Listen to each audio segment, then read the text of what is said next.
This is Liana, live from Kids in the House. Thank you for joining us. Today we're talking about the very serious topic, bullying. I was bullied as a child. And we have some incredible parents, experts, kids who've been bullied. And my first guest, Daniel Matthew from the Empowerment Space. What is the Empowerment Space? The Empowerment Space is a 10-week program to help kids heal from bullying, and we really work on coping skills and self-esteem so kids can feel better about themselves, and we have parents there to support them, and we work with the school as well. Awesome. And you and I are going to start looking at some statistics. Here we go.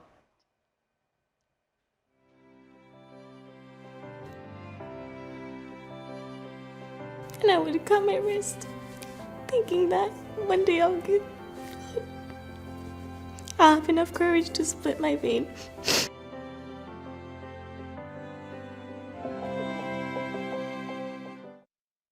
So what do you do if your child is bullied? I know you have like a 3-step approach that is really good. But it is empathy, empowerment, and engagement. We really want to help parents be open to hearing how their kids are feeling, so we ask very open-ended questions when we find out that they've been bullied. And we also want to empower kids to figure out how to solve the problem for themselves. We find that studies are showing it's better if kids solve their own problems and don't have parents do that for them. And then we really have the engagement of the action of how the kids will solve their problems. And we really work with the parents on how to do this, because it's a very tough time for the parents. Yeah, because as a parent, it's bringing us out the tiger mom in you when Yes. somebody hurts your kid, right? Yes. So it's probably. So what do you tell the parent? You know, to control their own emotions. Well, you know, it's one of those things where it's hard, because there has to be we have to be empathic too, as the clinician, the person working with the parents, and understand their perspective. But we really want them to be open to hearing how other people feel. I know I can come from a compassionate place because I was bullied as a kid, so I have that compassion to be with the parents. But we really have to help them feel open to hearing how their kids are feeling, even if they have their own feelings and concerns about their kids when they find out about this. So we are wearing these bracelets today, Yes. and I have my hashtag written here, end bullying. Do you want to tell them about the bracelets? Yeah, so these are Kirk Smalley's bracelets for Stand for the Silent. He is a father who lost his son to bullying, and he gives the most amazing presentation to kids and to parents across the country about how to stop bullying from happening. And I was very lucky to actually sit down with Kirk yesterday, so we're going to roll a little clip from that. I am so honored to be here with you today, Kirk Smalley. You've become a crusader and a hero. Laura and I lost our 11-year-old boy. His name was Ty, and he killed himself 3,169 days ago because he was bullied at school for over 2 years, and no one ever did anything to make it stop. Laura came home at 2:38 p.m. on May 13th, 2010, and she found out that my baby hadn't done his homework. Instead, he had killed himself on our bedroom floor. And so, ever since then, Laura and I, we've been traveling all over this world, talking to communities and schools, trying to make sure that what happened to Ty doesn't happen to another kid, another family. You know, the statistics in our world right now are just really starting to get to very alarming numbers. You mentioned to me about a list that you have. Yes, ma'am. I know of a little over 55,000 children that have actually taken their own lives here in America in the last 7.5 years because of being bullied. Which is kind of a national crisis. That's like it what, is. one every hour? It's 21.5 a day is what the number comes out to right now. That's almost one an hour. Yeah, that's Kirk Smalley, standforthesilent.org. You can support him and his incredible work. Yes. And with that, we are actually going to bring some other experts online with us on Skype. And I want to Great. remind everyone out there that you can go to Kids in the House /live TV and ask your questions to these experts. So we're here to help you out. Please comment, please write us. And so I'm bringing on right now Tina Meyer, who has the Megan Meyer Foundation and also lost a child to bullying. I'm so honored to have you here, Tina. Thank you. Can you hear us? Yes, I can hear you. Now I hear you. And then Rosalind Wiseman, who has written some of the best books there are on bullying. The most famous one, Queen Bees and Wannabes, but you just came out with this one, Mastermind and Wingman. Yes, thanks for having me on today. How do you think boys are different, girl bullying are different from bullying is different from guy bullying? Well, I want to make sure we introduce our other guest. Should I say it Yes. now, or should I? Yes. Okay. Good point. Least but not last, we have the CEO from Stomp Out Bullying. Ross, how are you? Are you still there? I'm here. Thank you so much for having me, and thank you, Rosalind. Yeah, thank you, Rosalind, for being a better host than me. I'm learning. It's our first live broadcast. So, Rosalind, what do you think is the difference? Well, really, boys and girls, it's easy to want to say that they're so different, but being targeted, being isolated, being attacked for who you are, who other people think you are, and just relentlessly being attacked like that, in some ways it really doesn't matter. And the thing that can be so difficult is that our boys don't want to talk to us about the misery that they're going through. It's harder to find out what's going on with them. Girls are a little bit easier to come and talk to you about what's going on, but that's not always the case. So we have to be really careful about how we paint with a broad brush how boys and girls are responding to bullying. But the most important thing is that we need to know how to respond to them and how to be able to figure out how to help them in ways that they can, exactly as you were talking about in the beginning, that they can advocate for themselves and they can learn to stand up for themselves in ways that they can be proud of, but they also know that we're there behind them every step of the way. Great advice. I actually like to roll a little clip right now from some kids who experience bullying.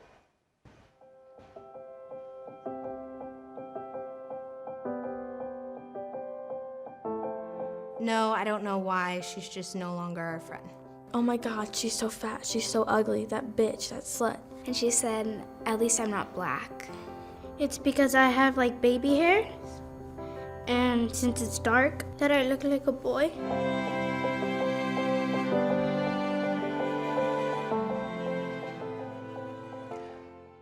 So what should a parent do when you find out that your kid is being bullied? Rosalind, do you want to start? I'd like to hear from all of you. Sure. I think that one of the most important things is to say to them, I'm really sorry that happened to you. Thank you for trusting me, because young people can be so reluctant to tell their parents about what's happening. And whatever it is, we're going to think it through so we can make you feel better. We might not be able to solve the problem overnight, but we're going to think it through of what are our next steps. And then I think the most important thing is that young people can be very strategic or very cagey in a way about what they're saying. So they can say, Mom, they're bothering me, or they're teasing me. And you really need to figure out, well, what does that mean? And so I think that the most important thing to ask after the I'm so sorry and thank you for telling me is, can you tell me a little bit more about the situation so I have more specifics about what you're dealing with? And that way what you're looking for is there a pattern where this is happening at a particular time in school? Have they gone to an adult already in school, and have they tried and it's not working? Is it a particular situation within their friend group or outside of their friend group? So kids usually tell us things in increments. There's some kids who just say like, they tell you everything. But the majority of kids that I've worked with will tell you things in increments. And they tend in the very beginning to use very generalized things when they're coming to talk to you because they're gauging your reaction. So it's really important that you remain calm and that you say something like, in your own words, so tell me more about this so I understand it.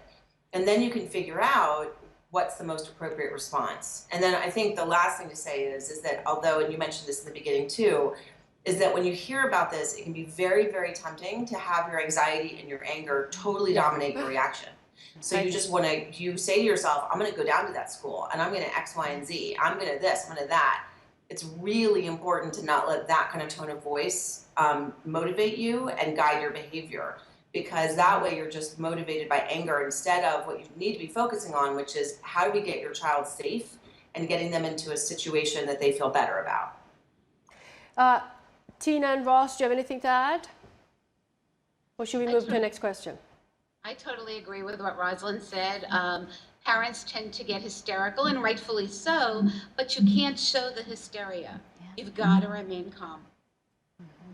No, I agree. I think everything she said is right on with what we try to help parents to be able to help their kids. Because as parents, we sometimes overreact so much that our kids see that and then they kind of pull back. So no, I think it's perfect what she said. So now we're going to actually roll a question from a parent. Hi, I have a 10-year-old son, and he has had a stuttering problem his whole life that he's worked really hard on, and he had really supportive friends. Once fourth grade started, his friends kind of started to get mean. By the end of fourth grade, his friends weren't even talking to him. So I met pretty regularly with the teachers and with the principal. I got all his teachers involved just because I wanted to make a plan, like what should we do? I know other parents go through this, and they just were so unbelievably they didn't have much to say. It was like, oh, this is what kids do. He has to learn to work through this. I just need some help what to do with the school that you've been at, and now there's nobody there to help you. Please offer me some advice. Thank you. I am so sorry that you're going through this, and I know this is a very common problem because I interviewed 20 kids and their parents that were bullied, and 17 of them ended up leaving their school. So not getting help from your school is a very, very, very common problem. So Tina, what should you do if you get no help from your school? What can you do? So this is the most common thing that we get from families that contact us all over the world. And they will say, by the time they contact us, it's, listen, my kid's going through this, the school doesn't care, they're not doing anything, I don't know what more to do. So again, the first thing we do, just like Rosalind said, was to listen to them and to validate how they feel, tell them to take a deep breath.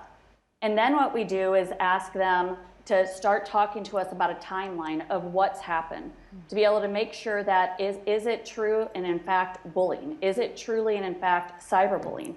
Was it happening during school time? Was it happening outside?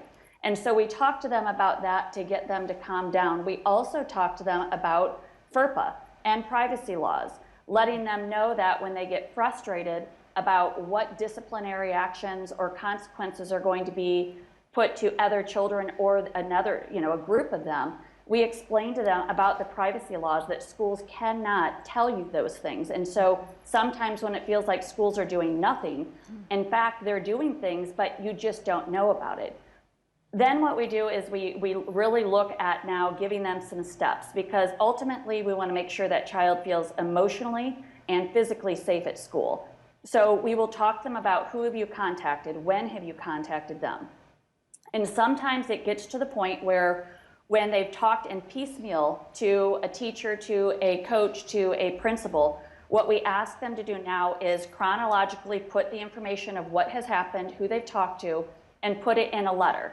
And we ask them to send that letter to the school and request an in-person meeting with the principal, with the counselor, to sit down and talk about it. And so we really cautious them about that roar and lion as a parent, and taking a deep breath. Do not threaten to bring an attorney unless you are prepared to do that. Don't threaten all of those things, because the schools are going to pull their attorneys forward, and then you're going to be in a tough situation. So we ask them to do that. Now, if situations, and we do attend those meetings with families many times, because we're really that mediator. We're trying to help the school understand that, yes, the parent has acted like a lion and screamed and yelled, but it's out of fear. It's out of being angry and hurt and scared for their kids. So, and then trying to explain to the parents about, listen, this is what the school is or is not able to do. Let's take some safety steps for the child. If at that point those things don't work, then what we ask them to do is send a certified letter to the school board and to the superintendent, and now set up a meeting and request what you need done. And ultimately, we try all of those things before they look at switching different schools, getting an attorney, going to the media. We try to get them to really think and work on a plan. And many times when we come together, they can. And then we want that child to stay in school. That's what we want. So there are many layers, but it's first, like everybody said, is getting parents to take a deep breath. Yeah, I hope that was helpful for you. I thought that was some really good advice, Tina. And actually, we were just talking, Daniela and I, that there a big article in the LA Times here in our area about how our school district is kind of failing. Yes. So, and with that, I'm going to roll a little clip from our sponsor today. Here we go. I don't know if you heard, but it's become a really common thing that people hack your computer and reverse the camera so they can see you. It happened to Mrs. T in USA, Cassidy, and as a parent, it got me super concerned, of course. So I started putting tape on my kid's computer, but unfortunately, my kids are teens, they use the camera a lot.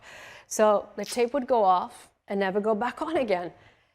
So I found this product, I'm super excited about it. It's so clever. It's this little thing you put over your camera. You can use it on any laptop, iPad.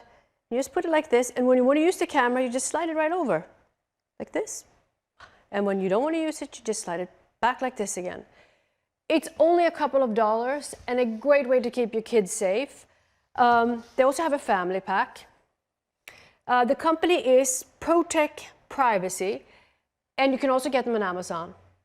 So this is my parenting tip of the day. And actually, we are giving them out on our website, Kids in the House /live TV on our Facebook page. You can win them. They're super cool. I have it on my iPad right here. Okay, so we are going to roll another parent question for our panel. Here we go. My son Ben, he's 17. He was at a party with some friends and he was drinking. And I guess he and his friends, they were singing along to a song. It's in the top 10 on iTunes, but it has some language in it, and he repeated the N-word, which he knows he shouldn't do. He's not racist. He's a good kid. And we've talked about it. I was disappointed in him, and he was disappointed in himself, but he made a mistake. And there was another kid at the party who filmed him and put it on Snapchat. And now that footage has been taken out of context and edited and spliced and put a dozen other places. And now he's being bullied. And it has multiplied far beyond anyone who was at the party. And he's getting hate mail. And I don't know what to do. And I don't know how to take it down, and I don't know how to help him. And now he's applying for colleges, and I'm afraid that this is going to follow him around. He made a mistake, and I don't think he should have to pay for that forever, and I don't know what to do. Thank you so much for sharing your story. Very difficult situation. Ross from Stomp Up Bowling, what should she do? Sad. I'm really sad to hear that. What I would recommend, first of all, is it's very hard to get that taken down. So what I would recommend is that he, first of all, he should not respond to any of the hate mail, any of the hate attacks, because the more he responds, it's just going to fuel the fire. What he might want to do is put a little apology up online saying, you know what, I made a mistake and I'm sorry, and I hope that none of you make the mistake. That said, it's really, really important that he make that statement online as well, that he made a mistake, he apologizes, because he wants the colleges to see he's sorry. He doesn't want that to follow him. There are different companies that can help take this down. And if you want to email me, I can send it to you. But it is very hard to get things taken down offline. Once something goes online, it stays online. Most important, do not respond. Block the people who are doing the posts, the hateful posts, and if they're threatening, definitely go to the police and talk to them. Print out the posts and bring them to the police. But block everything, delete the posts, and just, you know, it's a sad situation because kids don't understand that even when they're drinking, they shouldn't be online, and other kids shouldn't be making these viral videos, but they're kids and they don't really know any better. We need for parents to create responsible digital citizens so that they know that this is not appropriate. Ross, that was really good advice. And I love the thing about the apology. That's brilliant. Really brilliant. Okay, guys, ready for another parent question? We're going to keep them coming. Here, this is actually from a dad who is the father of a bully. Here we go. So I was called in the principal's office yesterday and told that my son, Jake, is a bully. Has been harassing students, and my first reaction was, there's no way. You don't know this kid. I mean, he's straight A's, and he's on the football team, studies well. I just couldn't believe it. But it was hard to argue with the evidence and the proof when they showed me the posts and the text messages, so I knew something was wrong. I don't know if it's something we did or didn't do, but I still can't believe it's our boy. And I don't know what to do. I don't know. I don't know what the move is. I don't know if I should call and apologize to the parents, have him go over there, if I should ground him, if I should take away some privileges, but there has to be consequences. I've just never had to have this conversation before. I'm in shock and a little disbelief, so I'd appreciate any and all feedback on this. Can you help me? Well, thank you very much for coming forward and also for wanting to do something about your child that's a bully. We commend you. And Rosalind, what should he do? How should he handle it? Well, I think first he's handling it and that he's actually acknowledging it. And that's a huge, huge deal. Second is, I know it can be hard when we look at the things that our kids do, you know, getting good grades, being on an athletic team, but none of those are necessarily going to stop a person from being mean to somebody else. So I think he's actually got the seeds of it already, which is that in the immediate, I think it's really important for him to say, on behalf of my son, I apologize for what he has done. And so to communicate that at least by email, if not in person. And if in person, then that can be tricky. So I want to say how that would happen. You can email the family and say, on behalf of my son, I really apologize. I would like to be able at some point, if you feel comfortable, to be able to have my son do that face to face. And then please tell me, because families can get so worked up about this that we don't want to set up this man's son to get really, for people to gang up on him. So it really depends. But I think the first part is that the father apologizes on behalf of the son. And then he says to his son, look, you've done something that is wrong, that you should be embarrassed about. And that is really important, that you understand how this goes against our family values.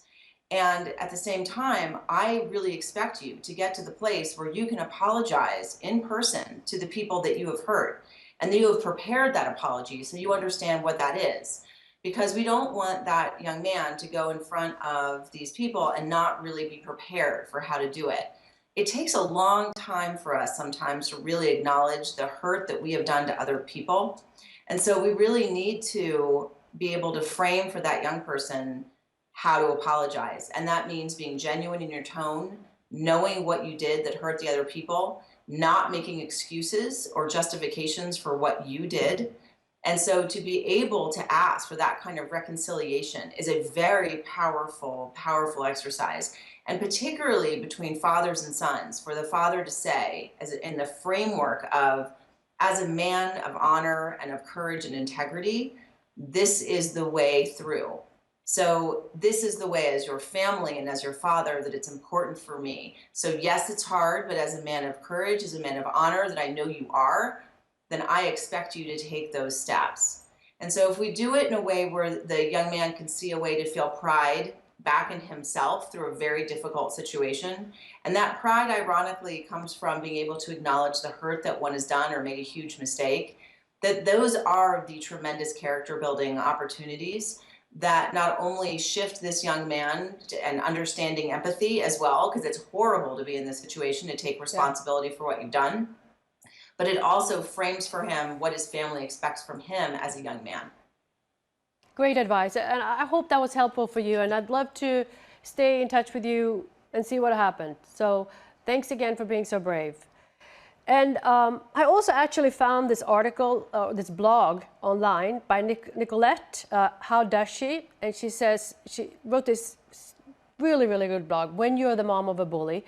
So I'd like to bring her in and hear from her. Here we go. So Nicolette, I'm here with Nicolette from the blog How Does She? And I absolutely love this blog that you wrote, When You're the Mom of a Bully. It's Thank you. Really, really, really good. And one of the lines that really, really got to me, you have four boys, and this is your youngest you're talking about. I have 4 kids, 2 girls and 2 boys. And so this is the one line from her blog.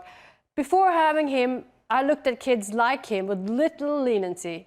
They were products of their upbringing. Their flaws rested on the heads of their parents. Before having him, I was an idiot. And I relate to this because I also have 3 kids, and you can't judge another parent because you don't know what they're going through. You don't know if the kids went through trauma or so that's why I think this article is so important. You also have in here some really actually concrete good advice to do when you have a kid that's more aggressive or acting out. I would love to for you to go over it. So one tip is to get your aggressive child into an activity that really challenges them, like tumbling or gymnastics, some way that they can really channel that aggression toward positive outcomes. Another tip that I had is to keep their hands busy. So a good thing that he actually loves is doing push-ups on the wall. That happens to keep his hands busy so that he's not pushing others or pulling hair. And then my very last, most important tip is that kids That was my favorite one. This one is my favorite one. Yeah, kids are what we tell them they are. So, if you tell a kid, you are so mean, you are a bully, you are a bad boy, then that is exactly what that kid is going to think he is, and that's exactly what he's going to become. So the thing that I try every single day with my little aggressive, challenging boy is to tell him, you're a good boy, you're a sweet boy, you're so nice, you're so kind, and I love you. And I just tell him that over and over again, hoping that if I tell him that enough, that's who he'll want to become. That is really good advice, and I can kind of even see that with my boy. Boys want to live up to their good reputation. It's almost more effective to recognize when they do something good than try to punish them. Exactly. Thank you so much for taking time out of your probably crazy schedule with 4 kids and being here with us today. It was great talking to you. Thank you. It was so nice to be here. And thanks again for your great work. Thank you. Bye. Bye. And with that, we're actually going to go to a question that we're getting right now online. If a child is being bullied online by their classmate, is the school responsible, and what can I do? Tina, what do you say about that? So it depends on the states that they live in and what laws are, what cyberbullying laws they have. And it also, we look at the school's policies and procedures. And so the situation is, if it's happening with a child at their school, and it depends again on their laws, if it happens during that school day, then absolutely. If it's happening on a school-owned technology, if it's happening at a school event during the school day, then absolutely the family needs to take screenshots, be able to make sure that they go into the school and talk to them about how these things are happening and what can be done. If it happens outside of school, and it's still, they go to school together, but it's outside of that school, typically, if it does not, one, infringe on the civil rights of that child, if it does not materially disrupt the learning environment of that child or that school, and it's not at a school function, then if it stays outside of the school, then typically the school is not going to address that situation. What you have to look at then is if this child, if there is a law in place that shows that this child is threatening or repeatedly sending messages through technology to the other child, again, save the evidence, and then you may need to contact the police department. But looking at the things with school, most of the time, there's always a connection. If it happens in the evening or over the weekends, it 99% of the time comes back into the school. Parents call, kids go to the counselors, they're talking about it, and so typically, it's gonna have that snowball effect. And schools are definitely looking at these things more, but what we have to also remember is kids will delete things that they've said or been a part of. So what we also have to do is not just take just the images that they show us, there's also sometimes a bigger picture. So knowing that kids can delete certain things that they have said, take screenshots of it, doesn't mean that that's everything that's out there. So schools do have to really take a look at where they're getting all of their information and pieces together. And again, the hardest thing is this, is that they see their child upset. The school is not going to tell them what disciplinary actions they are going to do to another child. And so parents sometimes then get very frustrated. If your child's on that end, listen, make sure that they take screenshots, but block the person, contact or report to the internet service provider that these situations are happening. And then we want that child to be able to talk to you about how they're feeling, what they're going through. But it's not perfect, and I wish it was a perfect, a green button that we could hit that could make it all go away. But it's complex. It's just taking a deep breath and some of these steps that we can take with the schools. So I have teenage daughters myself, so I see another big problem is that they feel disillusioned because they see everything that's going on online, and how can you help your daughter, Rosalind, if they feel like they're not being included, or what can you do? Well, the whole thing with girls, we just had a group of high school boys actually talk to us. About 10 of them came and hung out with me yesterday to talk to me about social media. And, the thing that's amazing about girls with the issue of social media is that, and constantly seeing what's happening online, is that it is a constant feeling of either being included or excluded. And for girls, for example, when a girl posts a picture of herself, then everybody else has like 1 or 2 minutes to then respond to tell her how cute she is. And then she, of course, has to go back and say how cute they are. And what I would ask your daughters is, how real are these conversations? How real are these moments? Or are they things where people are constantly just trying to keep up so that they look like they have all these friends and they look like they have high numbers in their followers on their Instagram versus the people who are following them? So it's really this incredible thing that's happened where a lot of this is just trying to please an imaginary audience. And you feel like if you don't get affirmation from them, then you're worthless. So what I would ask the girls is to go back to, what are the things they have to have in a friendship? And usually girls are going to say trust, loyalty, and be myself. Does anything have that to do with the post, your most recent post on Instagram, and how many likes you got?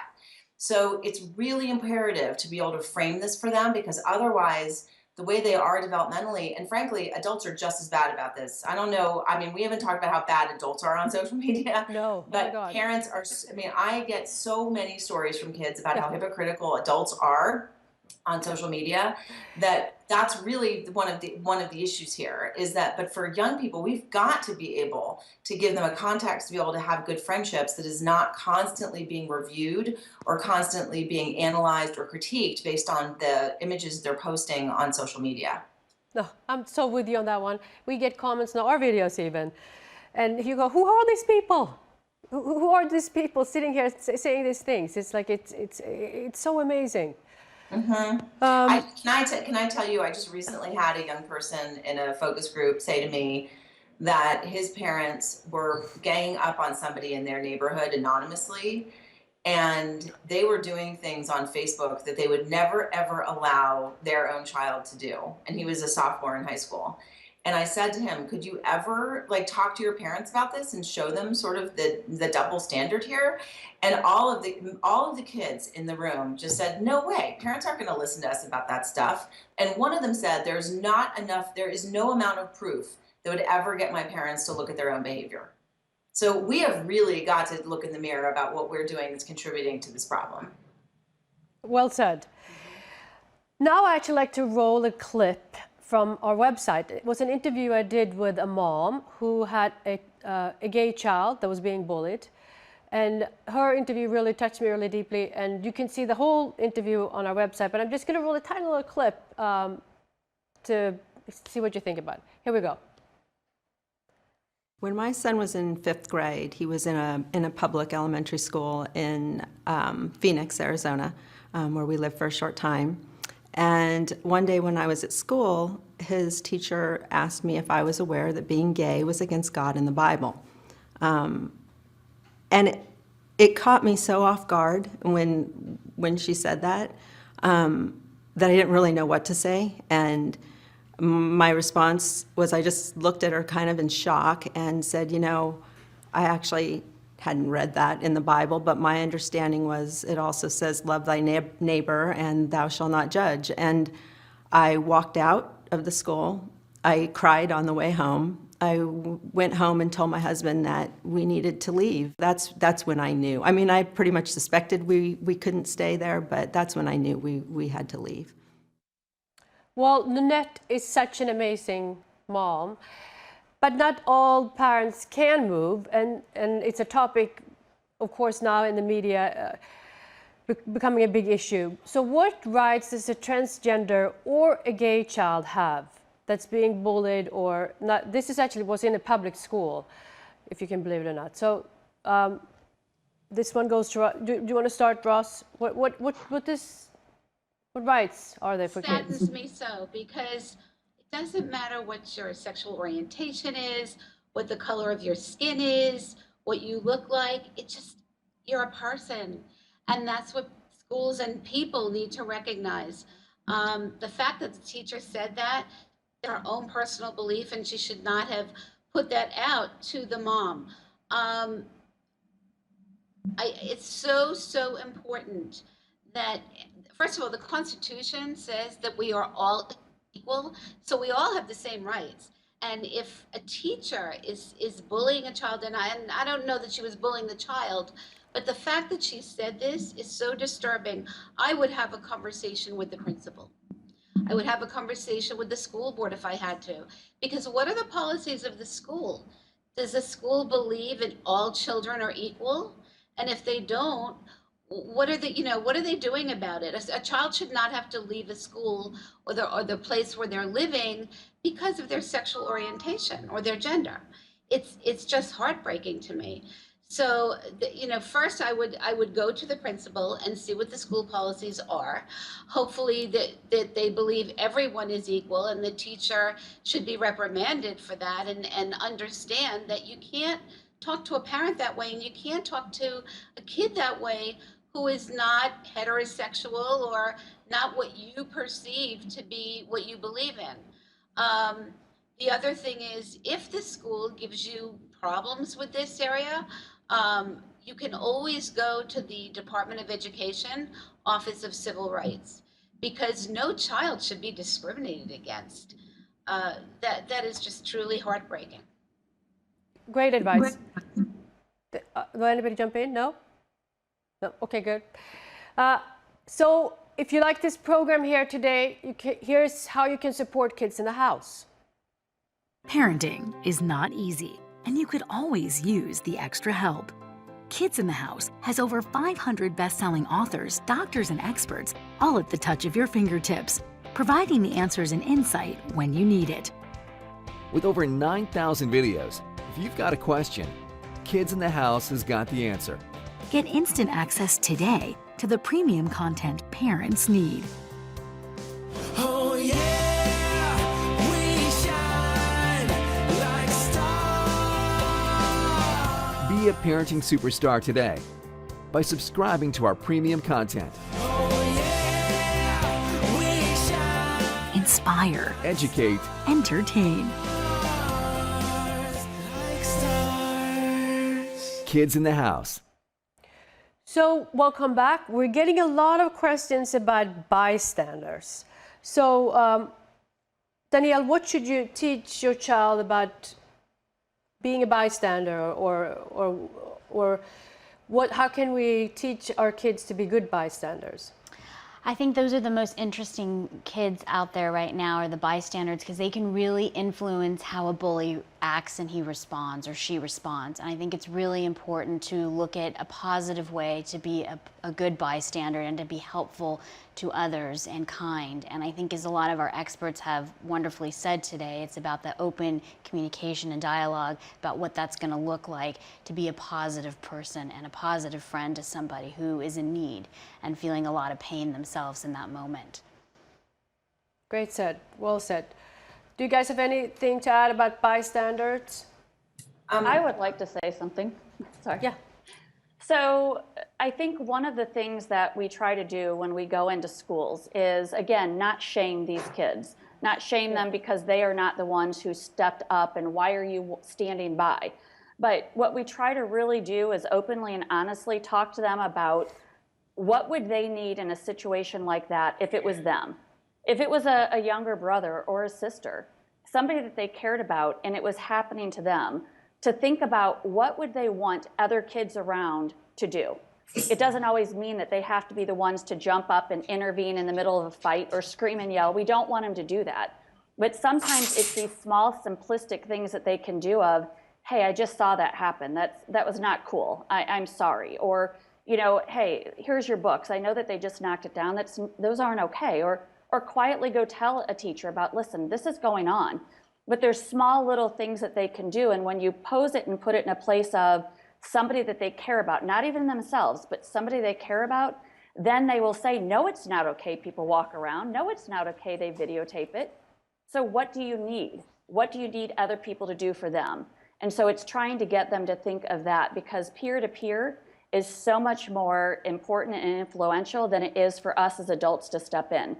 So it's one of the #1 things we try to get in schools is those peer-to-peer relationships to help up in small little ways to make a difference.